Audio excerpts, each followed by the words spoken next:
আমরা ইতিমধ্যে মেদিনীপুরে র্যালি করেছি, আমরা কলকাতাতে র্যালি করেছি, গভর্নরকে বলেছি আমাদের যারা আছেন তারা পাবলিক ইন্টারেস্ট লিটিগেশন করেছেন, আমরা প্রপারলি এটাকে ছাড়বো না, ইটস এ বড় ইস্যু। এবং আমরা ডেথ ভিকটিমের বাড়িতেও গেছি, তার পাশে দাঁড়িয়েছি। আজকে কার্তিক সিংকে নিয়েও আমরা তাদের বা অন্য যারা এফেক্টেড যারা ইন্টারেস্টেড টু মানে আমাদের কাছে সাপোর্ট যারা চাইছে, যারা আমাদের হেল্প চাইছে, আমরা সমস্ত রকম আমাদের ডক্টর মেডিকেল সাপোর্ট, আমরা ফিনান্সিয়াল সাপোর্ট সব কিছু দেওয়ার জন্য উই আর রেডি। আর সাথে সাথে 30 তারিখে কতজন এফেক্ট হয়েছে তার রিপোর্ট দিতে বলেছে মহামান্য প্রধান বিচারপতির বেঞ্চ।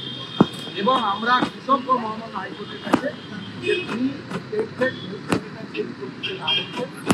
সেক্রেটারি, তিনি highest bureaucrat of the government, তাকে বলেছেন দুটো রিপোর্ট দিতে। আমরা সেদিন দেখব কি হচ্ছে না হচ্ছে, এবং ইফ নেসেসারি 30 তারিখে বিকেলে আমাদের ডক্টর সেলের কনভেনার জানিয়ে দেবে যে আমরা 31 তারিখে কি প্রোগ্রাম করব। সরস্বতী পুজো দুটো একটা দিন ছেড়ে দিয়ে বাকি প্রোগ্রাম কন্টিনিউ হবে। এটা জনস্বার্থে বিগ ইস্যু, এবং এটা যদি বন্ধ না হয় আমরা পেশেন্টের লিস্ট আমাদের সোর্সও কালেক্ট করছি, কারণ স্টক রেজিস্টারে মেডিসিন আরএল সেলাইন যাদের ইস্যু হয়েছে আমরা 10ই ডিসেম্বরের আগের জন্য গভর্নমেন্টকে দায়ী করবো না।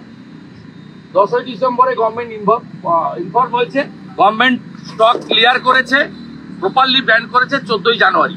আমরা 10ই ডিসেম্বর 2024 থেকে 14ই জানুয়ারি 2025 পর্যন্ত যতজনের শরীরে এই বিষ আপনি মমতা ব্যানার্জি ঢুকিয়েছেন আপনার লোকেদের দিয়ে সরকারি হসপিটালে, বেসরকারিতে আমরা যাব না, তাতে তার তালিকা আমরাও সংগ্রহ করছি। কোর্টও ইন্টারভেন করেছে, সেই তালিকা নেব। তাদের যদি বেটার ট্রিটমেন্টের দায়িত্ব সরকার না নেয়, প্রয়োজন হলে তারা এইমসের সাহায্য নিক, আমাদের ভারত সরকারের হেলথ ডিপার্টমেন্ট কনকারেন্ট লিস্টে হেলথ আছে, সাহায্য নিক। নইলে আমরা পেশেন্ট পার্টিদেরকে নিয়ে অর্গানাইজ করে মমতা ব্যানার্জির যেখানে বসবেন সেখানে যাবে, পেশেন্টরা যাবে, আপনাকে বসতে দেবো না, আপনাকে কোথাও বসতে দেবো না। আপনি উত্তরবঙ্গে ছুটি কাটান আর দক্ষিণবঙ্গে ছুটি কাটান, আপনি সমুদ্রে থাকুন আর পাহাড়ে থাকুন, পেশেন্টের লিস্টটা আমরা পেয়ে যাই। পয়জন যাদের করেছেন, বেটার ট্রিটমেন্ট না দিলে পুরো পেশেন্ট পার্টির পরিবারকে নিয়ে নবান্ন সামনে বসবো, বাড়ির সামনে বসবো, যেখানে যাবেন বসবো, পেশেন্টরা বসবে, জাতীয় পতাকা হাতে নিয়ে বসবে, কোনো রাজনীতি হবে বিশ্ব হিন্দু পরিষদের স্টল বসতে দিল না। বিশ্ব হিন্দু পরিষদের স্টল না না, এত কোর্টের অর্ডারে দিয়েছে, আমি এটা নিয়ে বলবো না। কোর্ট হিন্দু, সনাতন এবং বিজেপিকে সবসময় রুখতে চায়।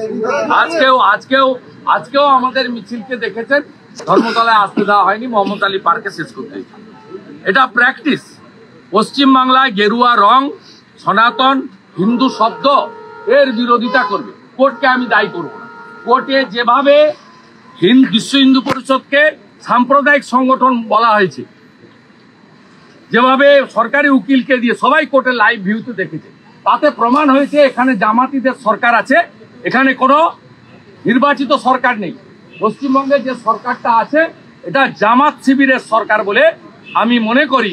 মুখ্যমন্ত্রীর মুর্শিদাবাদের মিটিংয়ে ইমাম থাকে, আর সেই মুখ্যমন্ত্রীর সরকারের লয়াররা বিশ্ব হিন্দু পরিষদের স্টল বন্ধ করে।